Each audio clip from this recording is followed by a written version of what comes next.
Salut et bienvenue dans cette vidéo. Je vais vous montrer une petite astuce assez sympathique avec Octane et Cinema 4D pour pouvoir rendre vos images extrêmement rapidement dans le but de visualiser votre animation. Donc l'image qui sera rendue sera forcément plutôt dégueulasse puisque ça va être très rapide, mais au moins niveau animation, on va savoir si le mouvement de caméra est un peu fou, si il y a plein de choses à revoir ou non.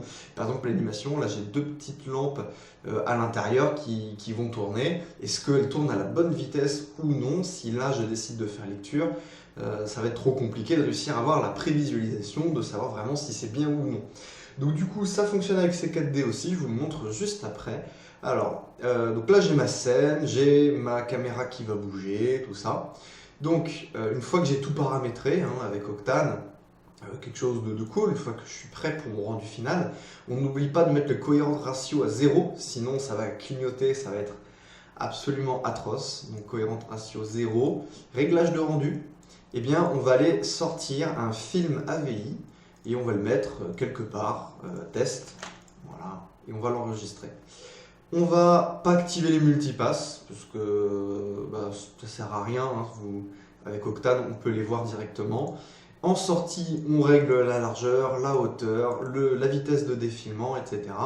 Tout est nickel, Octane Render. Et là, en fait, on va activer le Overwrite Kernel Settings.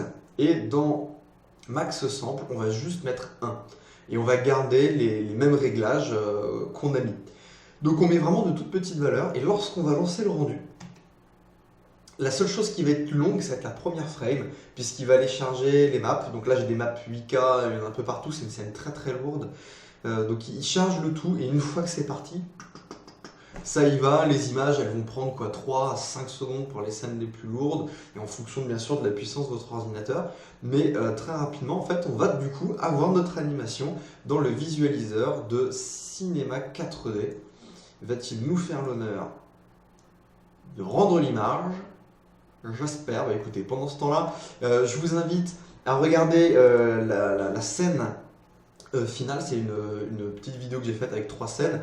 Vous trouverez sur notre compte Instagram, MHS Prod, voilà. Elles sont là et puis vous verrez nos dernières créations.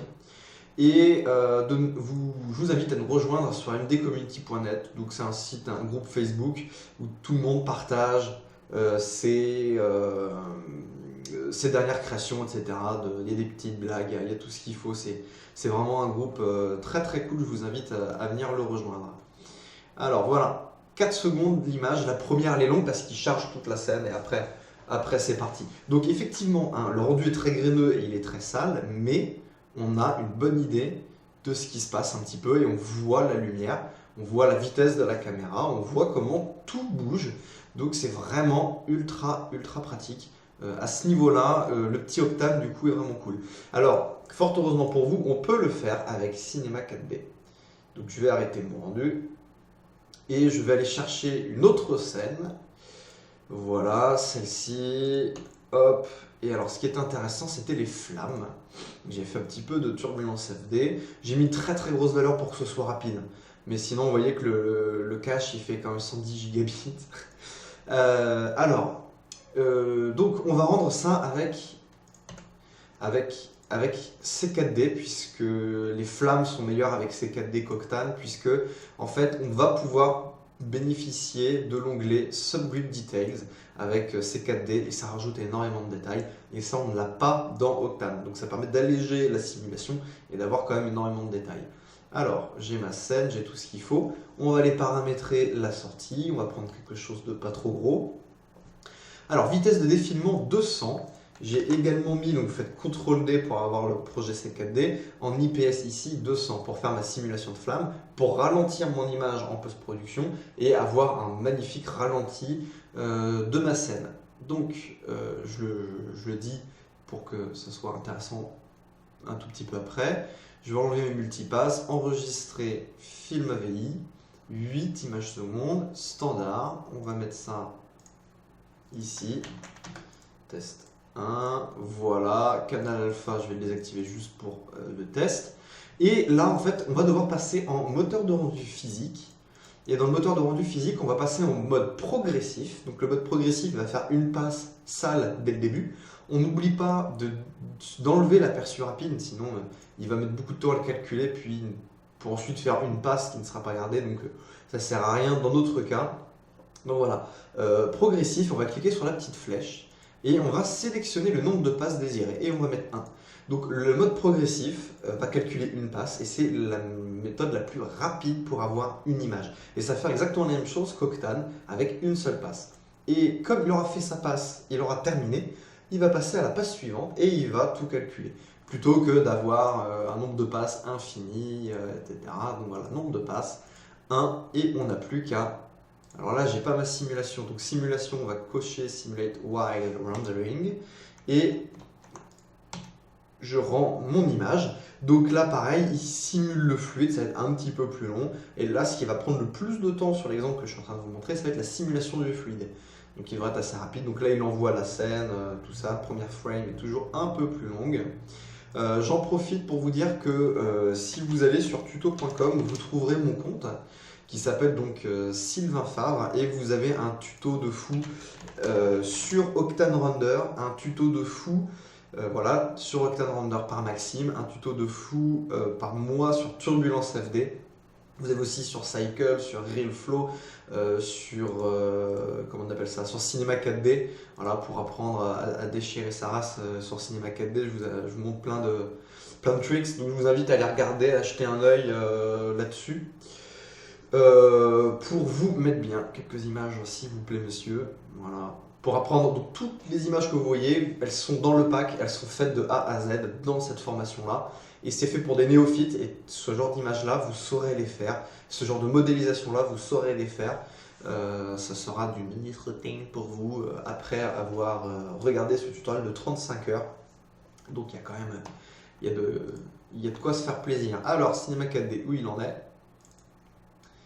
Alors voilà, 18 secondes la première image et après il est parti 2 secondes à 3 secondes l'image.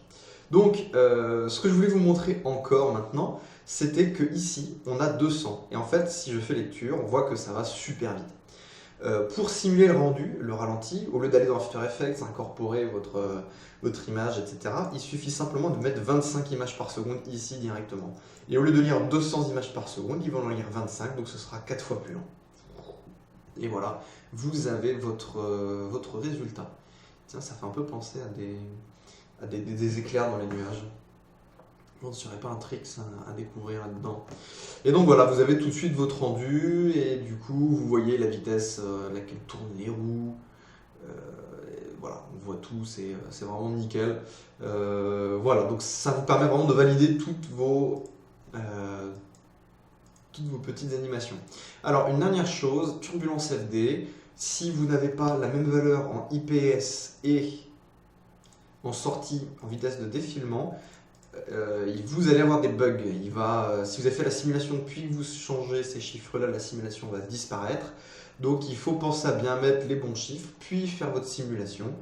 Le Simulate While Rendering, moi je sais que la simulation est beaucoup plus longue que le rendu et que la simulation était bonne, du coup je l'ai activé puis après j'ai fait des tests, mais sinon je ne l'active pas et je fais mes simulations de rendu directement et je les ai du coup en cache. Mais là il ne les cache pas puisqu'il les simule pendant qu'il fait son rendu. Voilà, donc c'est des petites astuces. La petite chose sympathique qu'il faut se souvenir si on veut utiliser des chiffres vitesse de défilement un peu particulier par rapport à ceux de base de Cinema 4D. Bah écoutez, j'espère que ça vous aura plu, que ça va beaucoup vous aider pour les prochaines vidéos. N'hésitez pas à vous abonner et à cocher la petite case pour avoir les notifications de la chaîne, comme ça dès qu'on sort un truc, hop, vous l'avez là. Et là on a sorti une petite vidéo FAQ qui est vraiment pas mal du tout, on est très naturel, donc je vous invite à venir la regarder parce qu'elle est vraiment pas mal. Et on répond à des questions, on les relit à chaque fois. Voilà, et bien écoutez, j'espère vous revoir sur le MD Community qui est le site de la page Facebook. Donc il y a plusieurs artistes, non, Evans, ah, on a disparu. Ah, il a enlevé la page, ok. On est plusieurs à s'occuper de ça, voilà, il y a quelques interviews, il y a des news pour savoir ce qui est bien, ce qui se passe dans le monde de la 3D. Il y a des super tutoriels prévus ici, des tutoriels de grosses formations gratuites qui auraient pu finir sur tuto.com, mais on a décidé d'être Charlie. Donc voilà, venez en profiter, puisque bah, écoutez, ça serait dommage de passer à côté de ça. Voilà, voilà. Et bien écoutez, là il y a le Discord. Alors en fait, c'est des salons vocaux. Il y a des salons le mercredi et le dimanche. Il y a des artistes qui viennent comme Stéphane Couchou, Yvan Feuzy, qui viennent discuter avec Max et moi de différents sujets sur la 3D. Donc n'hésitez pas à en proposer également. Voilà, donc on discute et vous pouvez participer également. Donc il y a différents salons, c'est toujours différent tous les mercredis, tous les dimanches. Et les résultats de ces meetings, on va appeler ça comme ça, sont filmés, enregistrés et c'est en direct en fait sur MHS Tuts. Et après ça fait une vidéo, ça s'appelle une rediffusion, donc vous pourrez toujours la regarder un petit peu plus tard. Donc voilà, faites-vous plaisir et bien sûr à bientôt sur la chaîne MHS Tuts. Allez, ciao et amusez-vous bien dans le monde de la 3D.